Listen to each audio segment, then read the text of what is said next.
કોંગ્રેસના અધિવેશન પર અમિત ચાવડાનું નિવેદન સામે આવ્યું છે તો મહત્વના સમાચાર સામે આવી રહ્યા છે। કોંગ્રેસનું મહાઅધિવેશન મળવા જઈ રહ્યું છે ત્યારે અધિવેશન પર અમિત ચાવડાનું નિવેદન સામે આવ્યું છે।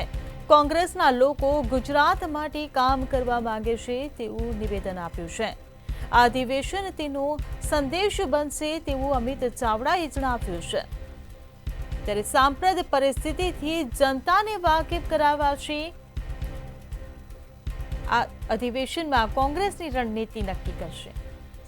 પ્રસંગ છે કે 64 વર્ષ પછી લાંબા સમય પછી ગુજરાતની ધરતી પર ઓલ ઇન્ડિયા કોંગ્રેસ કમિટીની બેઠક થવા જઈ રહી છે અને આ અધિવેશનના માધ્યમથી આખા દેશમાં કોંગ્રેસના જે આવનારા સમયના કાર્યક્રમો છે, જે વિચારધારા છે, જે સાંપ્રત પરિસ્થિતિ દેશની અને દુનિયાની છે એના પર વિસ્તૃત ચર્ચા થશે, એના ઠરાવો પસારિત કરવામાં આવશે અને સાથે સાથે ગુજરાત માટે પણ કોંગ્રેસનું જે વિઝન છે, ગુજરાતના લોકોના પ્રશ્નો છે, ગુજરાતના લોકોની જે સમસ્યાઓ છે અને આવનારા સમય માટે કોંગ્રેસ ગુજરાત માટે શું કરવા માગે છે, કોંગ્રેસના આગેવાનો કાર્યકરો શું લઈને લોકો વચ્ચે જવાના છે, એ બધી જ બાબતોની વિસ્તૃત ચર્ચા આ અધિવેશનના માધ્યમથી થવાની છે। 2 દિવસનો